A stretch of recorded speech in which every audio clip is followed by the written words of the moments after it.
मैं अयोध्या नगरी सूर्यकुंड प्रांगण में आपका स्वागत करती हूँ। आप सब उपस्थित लोगों को मैं सूर्यकुंड की महिमा सुनाती हूँ।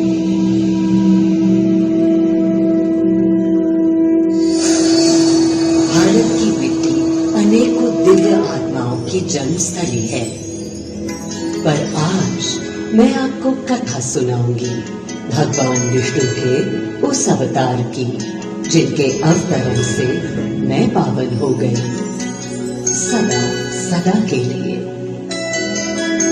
मां कौशल्या की गोद में जन्म लिया मर्यादा पुरुषोत्तम श्री राम ने अधर्म के नाश के लिए, धर्म की विजय के लिए।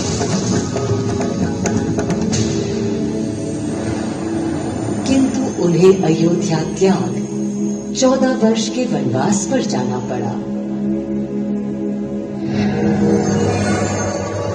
पुनः वो घड़ी आई जब सीता माता के साथ उनका पुनः आगमन अयोध्या में हुआ।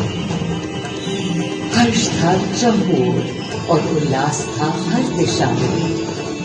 वो घड़ी बस आने को थी जिसकी प्रतीक्षा में मैं विध्वल थी, जाने कब से। प्रभु राम का राज्याभिषेक बस होने को था, हर कहीं उत्सव था, पर इस उल्लास पर दुविधा की कालिमा छा रही थी। श्री राम प्रसन्न नहीं थे। राज्याभिषेक का कोई उत्साह उनके चेहरे पर नहीं था।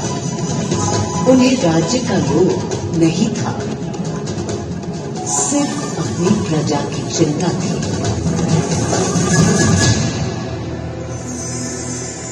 सबके मन में एक ही प्रश्न था, कौन हल कर सकेगा श्री राम की इस दुविधा को, मिटा सकेगा इस अंधकार को, किसके तेज से छट जाएगी ये क्रांति।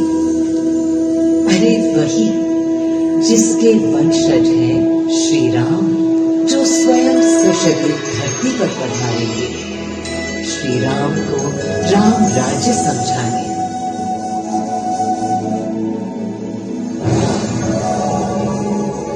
ये गाथा उस शक्ति पुंज की है जो पृथ्वी पर जीवन और सृष्टि का केंद्र था, है और रहेगा। वो अखंड शक्ति स्रोत जो दिशा दिखाता है सदा अनवरत, जिसने श्री राम का मार्ग प्रशस्त किया, आदि नारायण सूर्यदेव। अयोध्या वासियों को भी प्रभु श्री राम की इस दुविधा का आभास होने लगा था। देखा क्या? तुमने देखा क्या? कितने सब ऊंचाई से श्री रघुवीर थे। पद की प्रसन्नता या दर्प निरप होने का ललक या उमंग कोई कुछ भी तो दिखी नहीं। मुकुट सामने रख कितने अधीर थे। वे तो थे अधीर थे, हाँ थोड़े। अब कैसे सुखी दिखे जब तक सुखी सारे लोग नहीं। तब दिशा निर्देशन के लिए श्री राम ने स्वयं सूर्यदेव का स्मरण किया। श्री राम सूर्यदेव का आह्वान करने लगे। क्लांत मन से उन्होंने अपने पितामह को याद किया। मन असमंजस में था उनका। कर्तव्य की सही दिशा उन्हें सूझ नहीं रही थी। क्या उचित है प्रजा के लिए, उनके लिए, वंश के लिए, धर्म के लिए, शांति के लिए। इसी परामर्श के लिए अंतर्मन से उन्होंने सूर्यदेव को पुकारा।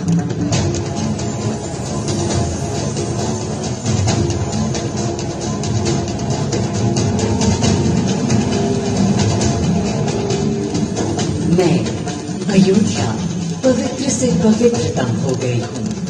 आज स्वयं श्री राम ध्यानरत हैं, मर्यादा पुरुषोत्तम आवाहन कर रहे हैं, उन सकारात्मक शक्तियों का संचार कर रहे हैं जो उन्हें, मुझे और मेरे यानी अयोध्या के हर निवासी को अनंत काल तक सही दिशा दिखाएंगे। संभव है स्वयं सूर्यदेव सशरीर पधारे अयोध्या की धरा पर।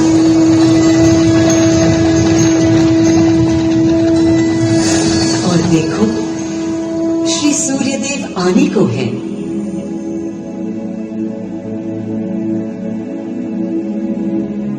उनकी पहली किरण के स्पर्श से कलियां एक एक कर खिलने लगी।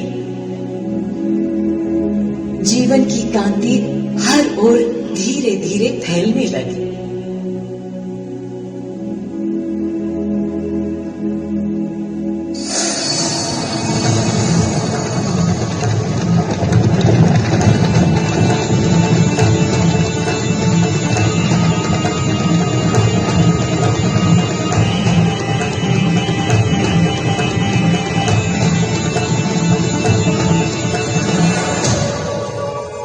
कितना अनोखा दिन है।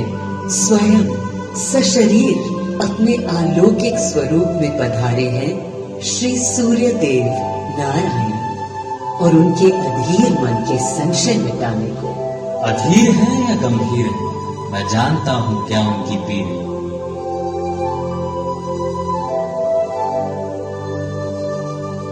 मां कौशल्या को प्रणाम। कहाँ है राम? अरे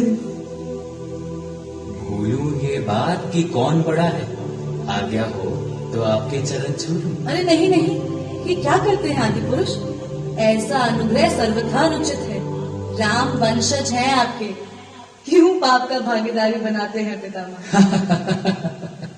पितामह पितामह होंगे हम ब्रह्मलोक, अब धरती पर जनलोक में आ गए हैं। आइए चलिए। सूर्यदेव के आगमन पर मां कौशल्या उन्हें मिली और विनती की कि हे देव, मेरे पुत्र की दुविधा दूर करें, उन्हें राह दिखाएं, ताकि अयोध्या का, पूरे भारत का भविष्य निर्धारित हो सके। आपकी जब पहली किरणें आती हैं तब गोचारण होता, चिड़िया गाती है, लेकिन इन दिनों कितनी उदास है। कारण है उनके राम की एकाग्र साधना और सुदीर्घ उपवास।